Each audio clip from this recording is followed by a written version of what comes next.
जी आवाज आ रही है मेरी? Yes sir. Yes sir. जी सर। स्क्रीन स्क्रीन शेयर हो रही है? Yes sir. Yes sir. अच्छा, अब होता क्या है, ड्यू टू टाइम डिफरेंस हमारे पास जो है वो डिफरेंस आएगा। जो डिफरेंस आता है वो या तो टाइम डिफरेंस की वजह से आ जाएगा या अनरिकॉर्डेड आइटम्स की वजह से आ जाएगा। अब अनरिकॉर्डेड आइटम्स कौन सी हैं उसने बता दिया। अनरिकॉर्डेड आइटम्स में आएगा सर्विस चार्जेस। ठीक है, सर्विस चार्जेस क्या है? Bank often charge a fees for handling small accounts. The amount of this charge usually depends on both the average balance of the account and the number of checks paid during the month. For example जो हम लोग example ले रहे थे, ये एक bank charges, एक service charges थे जो बैंक ने काटे हुए थे, यहाँ पे आपको क्रेडिट साइड पे नजर नहीं थे आ रहे, तो ये एक अनरिकॉर्डेड आइटम है जो कि बैंक को रिकॉर्ड करनी पड़ेगी। ठीक है, और क्या है? और है वो कहता है charges for depositing NSF cheques. NSF किस लिए स्टैंड करता है? Not sufficient funds. ये क्या है? When cheques from the customers are deposited, आपको एक कस्टमर ने चेक दिया, आपने जाके बैंक में डिपॉजिट कर दिया। Bank generally gives the depositor immediate credit. Bank ने क्या किया? फौरन के फौरन आपके, ये बाय द वे ये यूएस की बुक है तो यूएस के अकॉर्डिंग नहीं लिखा हुआ है। बैंक ने फौरन के फौरन आपके अकाउंट में, कंपनी के अकाउंट में पैसे ट्रांसफर कर दिए, जो कि पाकिस्तान में नहीं होता। ठीक है, जब तक क्लियर नहीं होता चेक तब तक क्लियर नहीं, तब तक पैसे नहीं आते। On the occasion, one of these checks may prove to be uncollectible because the customer who's wrote the check did not have sufficient funds in his or her account. जब bank वो clear करने गया तो उसके account में से पैसे clear करने गया तो उसके अकाउंट में पैसे ही नहीं थे। अब क्या होगा? In such cases the bank will reduce the depositor account by the amount of this uncollectable item. तो अब क्या होगा? जितने उसने आपके बैंक ने आपके अकाउंट में पैसे डाल दिए थे वो वापस निकाल लेगा कि डेफिनेटली पैसे तो नहीं है, और साथ में क्या करेगा? And return the cheque to the depositor marked NSF। तो ये सारा प्रोसीजर करने के बैंक का एक प्रोसीजर लगा, बैंक का प्रोसेस लगा, तो बैंक जो है इसके चार्जेस भी काटता है। The depositor should view NSF cheque as an account receivable from the customer not cash. तो NSF जो है वो बेसिकली वापस अकाउंट रिसीवेबल में चला जाएगा रादर देन कैश, अभी नहीं मिलेगा। ये सिर्फ टर्म्स है, अभी हम लोग जब करेंगे तो आपको और समझ आ जाएगा। क्रेडिट्स फॉर इंटरेस्ट अर्न और अनरिकॉर्डेड आइटम कौन सी हो सकती है? The checking accounts of unincorporated businesses often earn interest. हुआ क्या कि बैंक का अकाउंट था आपका, अगेन ये यूएस है, बुक जो है यूएस बुक है, तो ये वहां के हिसाब से कर रहा है। ठीक है, दो इंटरेस्ट जो है, चेकिंग अकाउंट्स भी पाकिस्तान में नहीं होते, पाकिस्तान में करंट अकाउंट्स होते हैं फॉर एग्जांपल, जिसे चेकिंग अकाउंट्स यूएस में कहते हैं। ठीक है, तो करंट अकाउंट, यहाँ पे भी कुछ करंट अकाउंट्स ऐसे होते हैं जिसपे इंटरेस्ट होता है। By the way interest is हराम, बाय द वे, वल्लाह हराम। ठीक है, तो checking accounts of unincorporated business often earn interest, कुछ स्पेसिफिक बैलेंस पर। जैसे पाकिस्तान में इजी पैसा वाले या जैज कैश वाले क्या करते हैं कि आप स्पेसिफिक पैसे रखो तो वो आपको फ्री मिनट्स देते हैं। This is also type of interest. अब इस पे डिस्कशन होनी चाहिए कि ये इंटरेस्ट है कि नहीं, लेकिन वो पैसे रखने पे आपको कुछ बेनिफिट दे रहे हैं ना। ठीक है, तो उनके लिए तो वो उधार है कि आपने उन्हें दिया हुआ है। तो होता क्या है कि आप जितने पैसे आपके पड़े होते हैं उस पे वो बैंक आपको इंटरेस्ट दे देता है, और आपको कब पता लगेगा? At the end of the month this interest is credited to depositor's account and reported in the bank statement. तो कोई ना कोई पैसे आ गए। अगेन अगर मैं यहाँ पे आपको दिखाऊं तो यहाँ पे होगा कुछ ना कुछ इंटरेस्ट अर्न के पैसे होंगे। यहाँ पे स्टैंडिंग ऑर्डर है और डिपॉजिट है नहीं, यहाँ पे इंटरेस्ट अर्न नहीं है तो कोई बात नहीं। यहाँ पे यहीं पे कहीं पे शो हो रहा होगा जो कि आपके फिर, अच्छा अगर डिपॉजिट्स में यहाँ पे शो हो रहा होगा तो यहाँ पे डेबिट साइड पे शो होना चाहिए, जो कि नहीं है। एनी हाउ यहाँ पे नहीं था, तो that is basically credit for interest. और इसके अलावा miscellaneous bank charges and credits, तो कोई बैंक चार्जेस भी हो सकते हैं और क्रेडिट्स भी होते हैं जो आपके साथ आ जाए। अच्छा, यहाँ पे दो वर्ड्स यूज किए जाते हैं, एक डेबिट मेमोरेंडम वर्ड यूज किया जाता है, यहाँ पे लिखा हुआ है, बल्कि इसको पढ़ लेते हैं। कहता है bank charge for services such as printing cheques, handling collections of notes receivables and processing NSF cheques. The bank deducts these charges from the depositor account and notifies the depositor by including a debit memorandum in the monthly bank statement. तो इसका मतलब क्या है कि जब debit memorandum का word आएगा, which means कि आपके जो है डेबिट मेमोरेंडम, दोबारा बोल रहा हूं, आएगा, तो that should be reflected under bank statement में विड्रॉल साइड पे। और विड्रॉल में आपको बता गया हूं कि विड्रॉल या डेबिट्स लिखे होते हैं, तो बैंक स्टेटमेंट में वो विड्रॉल साइड पे आ रहा होगा डेबिट मेमोरेंडम, और बैंक अकाउंट में जो कि कंपनी अकाउंट मेंटेन कर रही होगी वो क्रेडिट साइड पे आना चाहिए, क्योंकि चार्जेस कटे हैं ना, पैसे गए हैं, तो इसलिए आपके बैंक अकाउंट में वो क्रेडिट साइड पे आना चाहिए। और इसी तरह इसका ऑपोजिट होता है क्या, क्रेडिट मेमोरेंडम, यहां लिखा हुआ है, if the bank collects a note receivable on behalf of the depositor, it credits the depositor account and issues a credit memorandum. तो क्रेडिट मेमोरेंडम जो होगा वो कहां पे आएगा, वो डिपॉजिट साइड पे आएगा बैंक स्टेटमेंट में, जबकि आपके बैंक अकाउंट में डेबिट साइड पे आएगा। तो आई विल रिपीट, जो डेबिट मेमोरेंडा है वो आपके विड्रॉल्स में आएगा और क्रेडिट साइड पे बैंक अकाउंट में, और जो क्रेडिट मेमोरेंडा है वो कहां पे आएगा, वो आपके डिपॉजिट साइड पे आएगा बैंक स्टेटमेंट में, और बैंक अकाउंट में it should be reflected on the debit side. ठीक हो गया जी, ये तो कुछ बेसिक बातें थी before starting the bank reconciliation. अब बैंक रिकंसिलेशन करते कैसे हैं, they have given you steps over here as well. ये कुछ 6-7 स्टेप्स हैं, मैं आपको इजी स्टेप्स और इजी से भी ज्यादा आपको प्रैक्टिकल वे सिखाता हूं कि प्रैक्टिकल वे में ये क्या किया जाता है। तो प्रैक्टिकल वे में कैसे होते हैं, यहां पे लिख देता हूं मैं। आवाज आ रही है मेरी आप लोगों को? Yes sir. जी, यहाँ पे वो जो अभी एक किसी ने मुझसे पूछा था पासबुक वाला और कैश बुक वाला, जिन्होंने आईकॉम किया हुआ था, शायद आपको ये थोड़ा सा डिफरेंट लगे बेटा, but believe me these are the practical things. If you want to follow that way as well, I don't mind at all. ठीक है, अगर आपको उसी पे अटके रहना है। कि हमें ये बताया था कि जो कैश बुक और पासबुक में जो बैलेंसेस में डिफरेंस आता है उसको एक्सप्लेन करने के लिए हम बैंक रिकंसिलिएशन स्टेटमेंट जी बनाते हैं। एग्जैक्टली, जो इनकम जो आईकॉम की पुरानी बुक्स होती थी ना, उसमें पासबुक बेसिकली बैंक स्टेटमेंट को कहा जाता था। ठीक है, और ये इसका मैं हिस्ट्री भी बता देता हूँ, इसे क्यों कहा जाता था। पासबुक बेसिकली यूज होती थी पोस्ट ऑफिस में, डाकखाने जो होते हैं ना, वहां पे भी लोग अपने अकाउंट्स रखते थे, तो वो पोस्ट ऑफिस में जो वो इशू करते थे वो पासबुक कहलाती थी, तो इसलिए वो फिर करते थे। और कुछ नॉमेनक्लेचर में, कुछ बुक्स में पासबुक को कैश अकाउंट या बैंक अकाउंट भी कहा जाता है। ठीक है, तो वो वर्डिंग का डिफरेंस है। आई अप्रिशिएट कि आपने पूछा, और जितनी भी ये थोड़ी सी कंफ्यूजन होती है क्लियर कर लिया करो। ठीक है, अब हम लोग करते हैं steps involve while preparing bank reconciliation.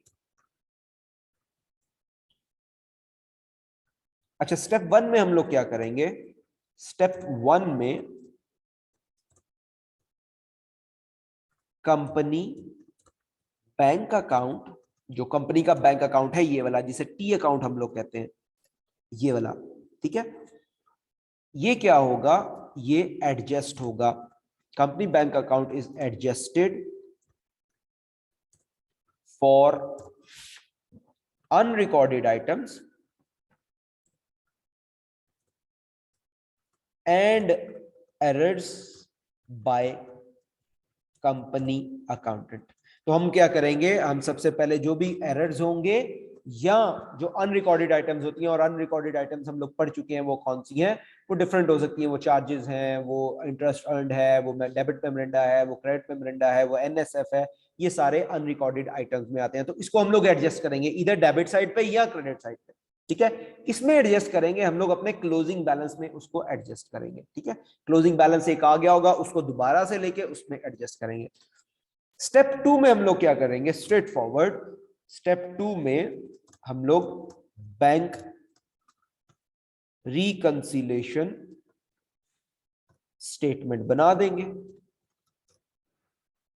Statement is drafted, जिसमें क्या होगा, इन विच टाइम डिफरेंसेस, और टाइम डिफरेंसेस कौन से हैं, दो हैं, एक आउटस्टैंडिंग चेक्स है और एक डिपॉजिट्स इन ट्रांजिट है। Time differences are dealt and if there are any errors from bank side वो भी डील करते हैं हम लोग। ठीक है, तो बैंक रिकंसिलिएशन स्टेटमेंट बनाएंगे। तो बैंक फिर क्या होगा, बेसिकली हमारे पास जो बैंक रिकंसिलिएशन का एक परफॉर्मा अगर हम लोग उसको करना चाहें तो मैं एक्सेल खोल लेता हूं ताकि आप लोगों के लिए इजी रह जाए ये करना। इसको भी मैं थोड़ा वो कर देता हूं।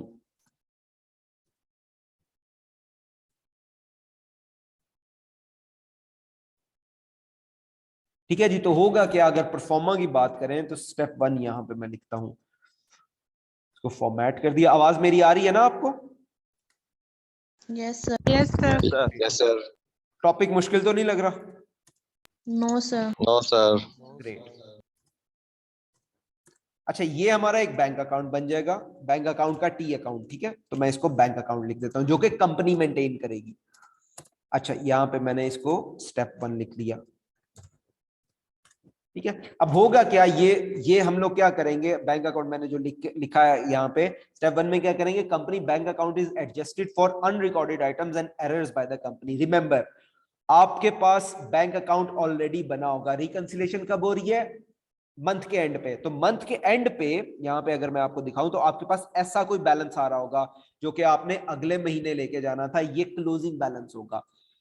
बैंक रिकंसिलिएशन के लिए आप क्या करेंगे, आप ये क्लोजिंग बैलेंस है ये वाला इसको दोबारा यहाँ पे एज अ ओपनिंग बैलेंस लिख लेंगे यहाँ पे। और ये इसकी अगर फिगर क्या होगी, अगर मैं यहाँ पे फिगर लिखना चाहूं तो the figure will be balance, चलो मैं इसको लिख देता हूं एंडिंग बैलेंस।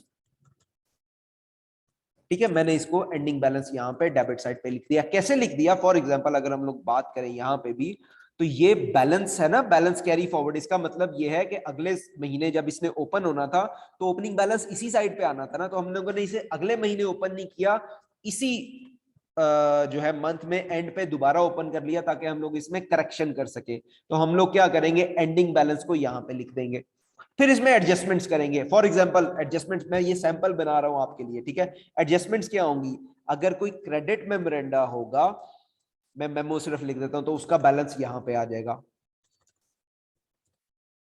ठीक है, क्रेडिट मेमोरेंडम का बैलेंस इधर आएगा। अच्छा, और क्या होगा, अगर कोई डेबिट मेमोरेंडा होगा तो उसका बैलेंस जो है वो हम लोग यहां पे लिख देंगे। ठीक है, अगर कुछ चार्जेस होंगे जो NSF चार्जेस हैं, ठीक है, तो वो भी यहां पे आ जाएंगे, इस साइड पे आएंगे। अब वी नो दैट कि ये क्रेडिट साइड है, ये डेबिट साइड है। ठीक है, अच्छा, उसके अलावा कोई बैंक चार्जेस अगर कटे होंगे, बैंक ने आपके चार्जेस काट लिए, तो वो भी इस साइड पे आ जाएंगे। ये अनरिकॉर्डेड आइटम्स है। अच्छा, कोई एरर आपने किया होगा, अब एरर डिपेंड करेगा वो एरर है कैसा। हो सकता है एरर आपको डेबिट साइड पे लिखना पड़े, हो सकता है एरर आपको क्रेडिट साइड पे लिखना पड़े, वो एरर की नेचर पे होगा। ठीक है, तो अगर कोई एरर होगा जो कि उसकी एडजस्टमेंट क्रेडिट साइड पे चाहिए होगी तो हम लोग क्रेडिट कर देंगे। अभी हम लोग इसमें फिगर्स पुट करेंगे। ठीक है, अच्छा, कोई अगर इस साइड पे आए तो पॉसिबल है कि कोई ऐसा एरर भी हो जिसकी वजह से आपका अकाउंट जो है वो डेबिट हो जाए, तो वो हम लोग लिख देंगे। अच्छा, और क्या आएगा, और कोई इंटरेस्ट अर्न, अगर आपने कोई इंटरेस्ट जो है वो अर्न किया है तो वो भी इस साइड पे आ जाएगा। ठीक है, जब आप ये सारा कर लेंगे तो आपके पास यहां पे कुछ बैलेंसेस आ जाएंगे। मैं यहां पे इसको क्लोज करता हूं।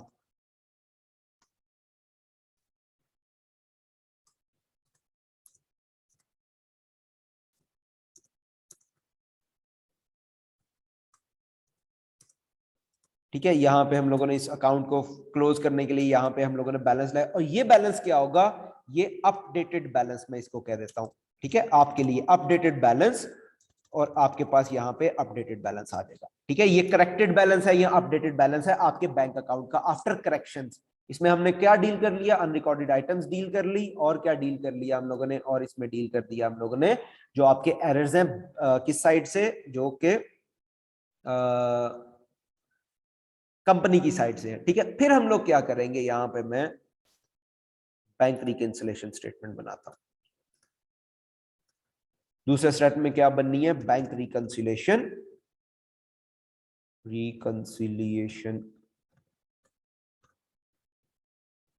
स्टेटमेंट, और उसमें मैंने आपको क्या कहा है, उसमें कौन सी चीजें यूज होंगी, उसमें यूज होंगी टाइम डिफरेंसेस और एरर्स बाय द बैंक। तो हम लोग क्या करेंगे जी, हम लोग इसको स्टार्ट कैसे करेंगे, will start it with the balance as per bank statement. और ये कौन सा बैलेंस आप उठाएंगे मैं आपको भी बता देता हूं। वो बैलेंस आप, फॉर एग्जांपल ये आपके पास अगर बैंक स्टेटमेंट है तो ये वाला बैलेंस उठाएंगे, ठीक है। तो आपने वो बैलेंस उठाया, आपने यहाँ पे राइट डाउन कर दिया, डॉलर्स में आ गया,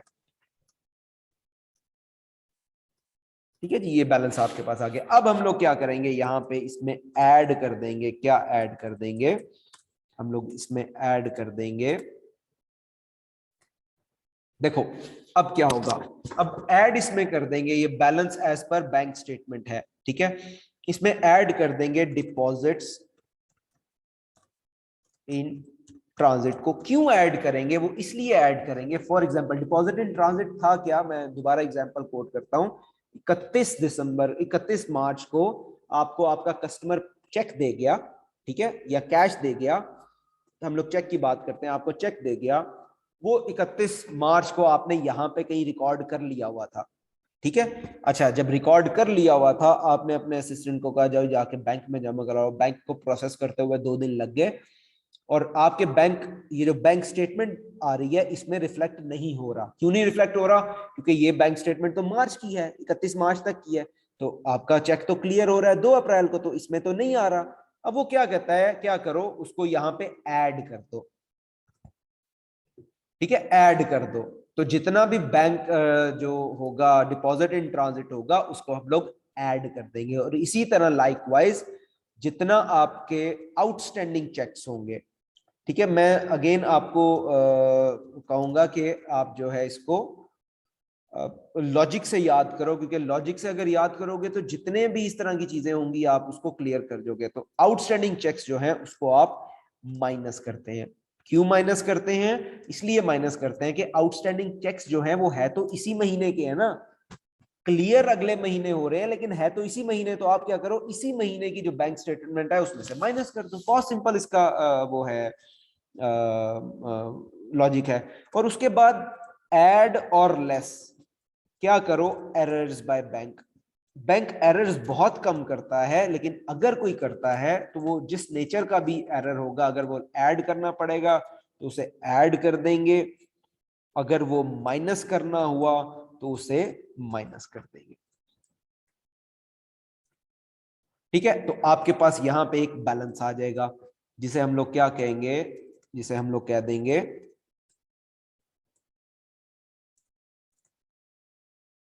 रिवाइज्ड बैलेंस,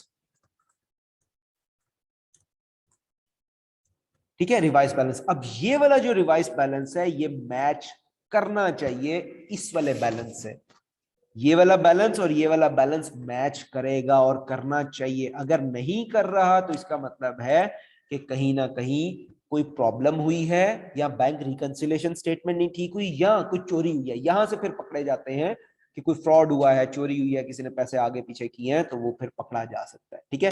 ये एक सैंपल है। अब मैं इसी सैंपल को क्या करता हूं, इस सैंपल को मैं कॉपी पेस्ट कर लेता हूं, ताकि हम लोग इस सैंपल को ना कुछ भी करें, हम लोग जो क्वेश्चन करें वो नए सर, जी बेटा बोले। सर ये जो हमने अभी ये स्टेटमेंट बनाई है, इससे पहले ये ऊपर ये जो बैंक स्टेटमेंट है ये बनानी लाजमी है? बेटा बैंक स्टेटमेंट नहीं, ये बैंक अकाउंट है। Yes sir. हाँ देखो, अगेन वही बात है, जिसने तो आईकॉम या आईकॉम में ही पढ़ा होगा, आईकॉम में क्या करते हैं, आईकॉम में इसी बैंक रिकंसिलिएशन स्टेटमेंट में ही सारी चीजें ऐड माइनस करवाई जाते हैं, ठीक है। और आप स्टार्ट करते हैं एक बैलेंस से और दूसरे बैलेंस पे नीचे आ जाते हैं। ये जो तरीका मैंने आपको बताया है ये बिट प्रैक्टिकल है, ठीक है। क्योंकि देखो, कोई भी क्यों प्रैक्टिकल है, अब आप पूछ सकते हैं सर ये क्यों प्रैक्टिकल है, आप कह रहे हैं प्रैक्टिकल है, वो इसलिए प्रैक्टिकल है, ये क्रेडिट साइड है अकाउंट की और ये डेबिट साइड है। ये क्यों प्रैक्टिकल है, वो इसलिए प्रैक्टिकल है कि आपके जो अकाउंटिंग चल रही है, कंपनी में जो अकाउंटिंग चल रही है आपकी, वो तो डेबिट क्रेडिट के थ्रू चल रही है, वो माइनस प्लस के थ्रू तो नहीं चल रही। माइनस प्लस करना होता तो फिर अकाउंटेंट्स की जरूरत कहाँ रहती, तो नीड खत्म हो जाती है अकाउंटेंट्स की। तो ये डेबिट क्रेडिट चल रहा होगा बैंक अकाउंट का, तो डेबिट क्रेडिट कहाँ पे चल रहा होगा? बैंक का कोई अकाउंट होगा ना, उसमें डेबिट क्रेडिट करना होगा। तो इसलिए ये डेबिट क्रेडिट के थ्रू चलता है। नॉर्मली जो बुक्स में पढ़ाया जाता है जान छुड़ाने के लिए, वो क्या पढ़ाया जाता है? वो सिर्फ ये वाली करा दी जाती है, ठीक है, कि बैंक रिकंसिलिएशन स्टेटमेंट एक में ही ऐड भी करते जाओ, माइनस भी करते जाओ, कर करा के आपके पास एंड पे रिकंसिलिएशन बैलेंस आ जाता है। बेटर है वो ना किया जाए, ठीक है। रिकमेंड मैं ये करता हूं जिन लोगों ने आईकॉम नहीं किया हुआ, जो पहली दफा पढ़ रहे हैं, वो इस तरीके को यूज करें, ठीक है। जिन लोगों ने आईकॉम किया हुआ है and you don't want to change yourself, again उनके लिए भी रिकमेंडेशन है कि प्लीज चेंज योरसेल्फ। अगर वो कहते हैं अटके हुए हैं, नहीं भाई हमने तो आगे से अकाउंटिंग का मुंह ही नहीं देखना, हमने बस यही पढ़ना है, तो फिर you can follow the same जो आपने पढ़ा हुआ है। अगर if you can get the results, बस उसका वो मीनिंगलेस रिजल्ट्स है। अकाउंटिंग माइनस प्लस को नहीं जानती। जी माहीन। सर ये लेफ्ट साइड पे डेबिट होता है, तो आपने ये क्रेडिट मेमो क्यों लिखा है? इसका समझ नहीं आया मुझे। बेटा ये क्रेडिट मेमो जो है ये डेबिट हो रहा है। जब भी क्रेडिट मेमो होगा तो आप अपने बैंक अकाउंट को डेबिट करेंगे। ये जो लिखा है इसका मतलब ये हरगिज नहीं है कि ये वाला अकाउंट डेबिट हो रहा है, ठीक है। ये सिर्फ डिस्क्रिप्शन है, ये डिस्क्रिप्शन है कि दूसरा अकाउंट कहां पे डेबिट या क्रेडिट हो रहा है। ये सिर्फ डिस्क्रिप्शन है। जो डेबिट हो रहा है वो आपका ये बैंक अकाउंट ही डेबिट हो रहा है। तो जब भी क्रेडिट मेमो आपको मिलेगा, अच्छा क्रेडिट मेमो होगा क्या? क्रेडिट मेमो ये है, अभी अभी हम लोगों ने पढ़ा है। क्रेडिट मेमो ये है कि आपके बैंक में किसी ने, यहाँ पे मैं बल्कि आपको पढ़ाता हूं जो अभी हम लोगों ने पढ़ा है। क्रेडिट मेमो क्या है या क्रेडिट मेमोरेंडम क्या है? if the bank collects a note receivable on behalf of the depositor, company के बिहाफ पे बैंक ने कुछ पैसे रिसीव किए हैं। तो जब पैसे कंपनी के बिहाफ पे रिसीव किए हैं, यानी आपके बैंक अकाउंट में पैसे आए हैं, तो जब बैंक अकाउंट में पैसे आते हैं तो आप क्या एंट्री पास करती है? डेबिट। हाँ, बैंक डेबिट।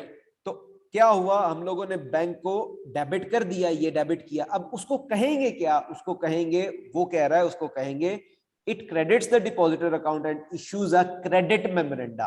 तो बैंक वाला जो है वो तो बैंक, जो बैंक है आपका हबीब बैंक है लेट्स सपोज, वो कैसे रिकॉर्ड करेगा? वो क्रेडिट करेगा, यानी वो डिपॉजिट करेगा पैसे अपनी। ये अगर मैं बैंक स्टेटमेंट में जाऊं तो वो डिपॉजिट साइड पे, मैंने आपको कहा था ना, जो डिपॉजिट साइड होती है उसे क्रेडिट्स भी कहते हैं बैंक के हवाले से, तो वो इस साइड पे रिकॉर्ड करेगा। लेकिन आप उसे कैसे रिकॉर्ड करेंगे? आप तो डेबिट करेंगे।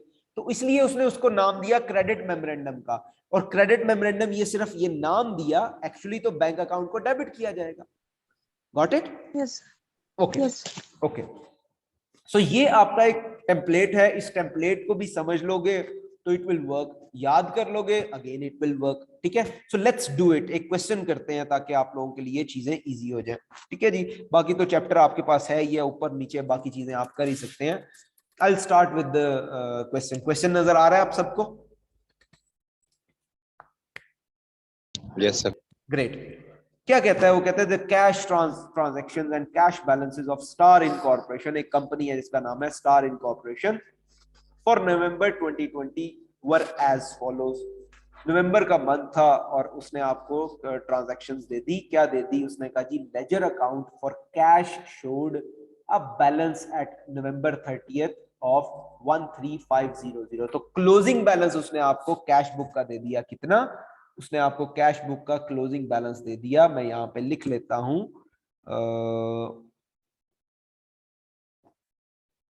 क्लोजिंग बैलेंस उसने आपको दे दिया कितना क्वेश्चन में?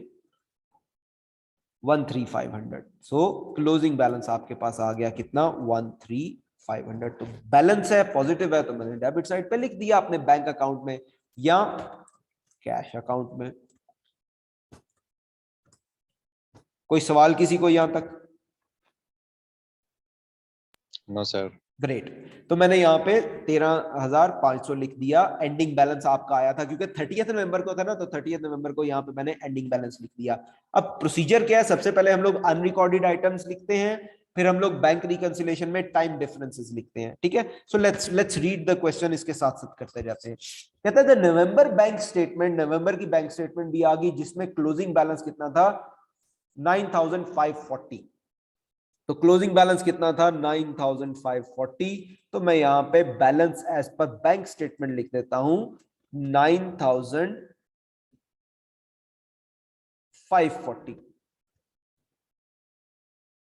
ठीक है जी, तो यहां पे मैंने balance as per bank statement भी लिख दिया और बैलेंस जो हमारा एंडिंग बैलेंस था एज पर कैश बुक वो भी लिख दिया। अब उसने बता दिया जी अब क्या हो रहा है। अच्छा, असूली तौर पे तो क्या होता है, मैं बाय द वे आपको ये भी बता दूं, यहाँ पे इस तरह ट्रांजैक्शंस नहीं मिलती, ये इस तरह आपको डिस्क्रिप्शंस नहीं मिलेंगी मार्केट में जाके कि ये लिखा होगा आपका सीनियर आपको कहेगा ये चीजें हैं इसको क्लियर करो। नो, आपको क्या दे दिया जाएगा, आपको ये दोनों अकाउंट्स दे दिए जाएंगे। ठीक है, अब होगा क्या, अगर ये अकाउंट भी दे दिया जाएगा, ये बैंक स्टेटमेंट भी दे दी जाएगी। अब अगर आप देखें यहाँ पे तो विड्रॉल साइड आपकी ये क्रेडिट साइड को रिफ्लेक्ट करता है और डिपॉजिट साइड आपकी डेबिट साइड को रिफ्लेक्ट करेगा। यानी जो चीजें यहाँ पे हैं वो डेबिट साइड पे होनी चाहिए और जो चीजें विड्रॉल्स में है आपकी बैंक स्टेटमेंट में वो क्रेडिट साइड पे होनी चाहिए। लेकिन बड़ी सारी चीजें ऐसी होंगी जो कि आपकी बैंक स्टेटमेंट में तो होंगी लेकिन बैंक अकाउंट में क्रेडिट साइड पे नहीं होंगी। जैसे कि मैंने एक आइडेंटिफाई की थी 47, ठीक है, उसके अलावा और भी होंगी। इसी तरह बड़ी सारी चीजें होंगी जो कि डिपॉजिट साइड पे तो बैंक स्टेटमेंट में होंगी लेकिन बैंक अकाउंट में नहीं होंगी, तो वो सारी अनरिकॉर्डेड आइटम्स है। कुछ ऐसी होंगी, फॉर एग्जांपल अगर मैं आपको यहाँ पे दिखाऊं एक चीज जो कि, हाँ ये देखो, डिपॉजिट साइड पे 528 लिखा आ रहा है जबकि यहाँ पे आपने 529 लिखा हुआ है, तो ये एरर है। आपने 1 रुपए से ज्यादा रिकॉर्ड कर दिया है तो ये एरर है। ठीक है, इस तरह एरर्स को फिगर आउट खुद से करना पड़ता है। जब प्रैक्टिकली बात करें तो ये प्रैक्टिस में आपको खुद से दोनों चीजों को देख के, इसी को रिकंसिलेशन कहते हैं कि ये स्टेटमेंट का बैलेंस और ये बैंक अकाउंट का बैलेंस सेम आ जाए और खुद से चीजें पिक की जाए। लेकिन चूंकि आप लोगों का अभी स्टार्टिंग है तो I will be making it easy, यहाँ पे आपको स्टेटमेंट्स दे दी जाएंगी जहां से आपको इसको प्रैक्टिस करनी होगी। ठीक है जी, तो पहली स्टेटमेंट उसने क्या कही, बल्कि अगर मैं इसको नंबरिंग पे कर दूं तो आप लोगों के लिए शायद ज्यादा इजी रह जाए।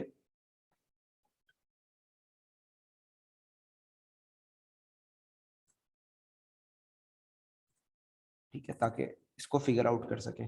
तो पहला और दूसरा जो था हमारे पास उसने बैलेंसेस दिए थे जो हम लोगों ने लिख दिए। तीसरे में वो हमें क्या कह रहा है, वो कहता है Star Incorporation account has been credited by the bank with $120 from the other income which has not been recorded by Star Incorporation in their accounts।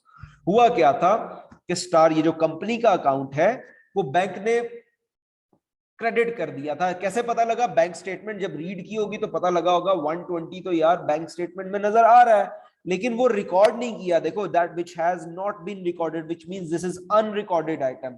तो अनरिकॉर्डेड आइटम को हम लोग किस साइड पे लिखते हैं, डिपेंडिंग ऑन द आइटम। तो अब वो कह रहा है क्रेडिट किया है बैंक ने, तो जब बैंक आपको क्रेडिट करता है तो हम लोग कहां पे लिखते हैं, हम लोग इसको डेबिट साइड पे लिख देंगे। जो कि यहाँ पे अगर मैं इसको क्रेडिट मेमो में ही लिख दूं कितना है, 120 है। ठीक है, तो इसको क्रेडिट मेमो में लिख दिया 120 कि बैंक ने आपको क्रेडिट किया था लेकिन आपको पता ही नहीं था, तो आप अब उसको डेबिट कर लें। कोई सवाल यहां तक? ग्रेट। अच्छा, नो सर।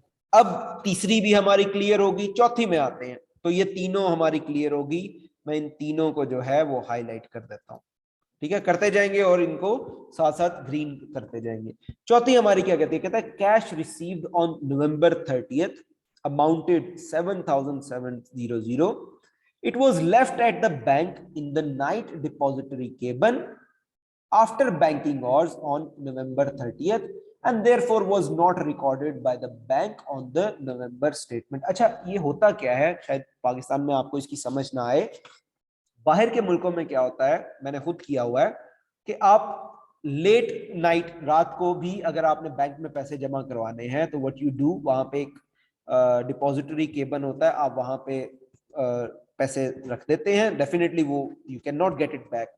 वो सुबह स्टाफ आके उसको पिक कर लेता है और उसको प्रोसेस कर देता है, उसका फॉर्म होता है वो फिल करके। तो हुआ क्या कि रात को आपके फॉर एग्जांपल 30 नवंबर को लेट नाइट आपका कैश काउंट किया, आपने अपने उसको कहा, असिस्टेंट को कहा जाओ यार जाके ये बैंक में जमा कराओ। अच्छा, उसके बैंक में जाने से पहले आप, या आपको 30 नवंबर की शाम को 5 बजे एक कस्टमर आया, वो आपको पैसे दे गया। ठीक है, वो आपको पैसे दे गया, कस्टमर आपको कितने पैसे दे गया, 7,700। ठीक है, जब वो आपको पैसे दे गया 7,700, आपने अपने एंटर कर लिया, कस्टमर रिसीवेबल्स को जो है वो क्रेडिट कर दिया और बैंक को आपने डेबिट कर दिया।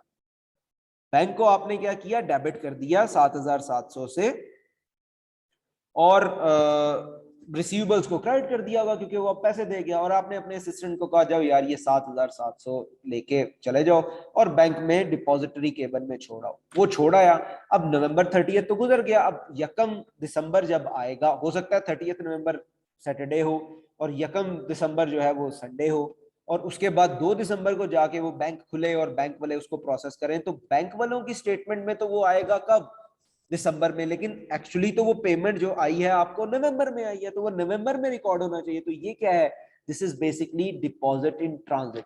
तो डिपॉजिट इन ट्रांजिट जो है वो हम लोग कहां पर नोट करते हैं, वो हम लोग बैंक स्टेटमेंट में नोट करते हैं 7700। तो मैं अभी क्या करता हूं, आई डोंट नो कि कितने डिपॉजिट इन ट्रांजिट होंगे, तो मैं अभी इसको यहाँ पे 7700 लिख देता हूं। जब टोटल आ जाएगा तो टोटल यहाँ पे लिख देंगे, ठीक है जी, और अगर होंगे तो लिख देंगे, नहीं होंगे तो फिर इसको ही टोटल कर देंगे। कोई सवाल यहां तक लॉजिक में? No sir. क्लियर हो, नो क्लियर हो गया, ओके। सो अब नेक्स्ट क्या करेंगे, नेक्स्ट पढ़ते हैं जी।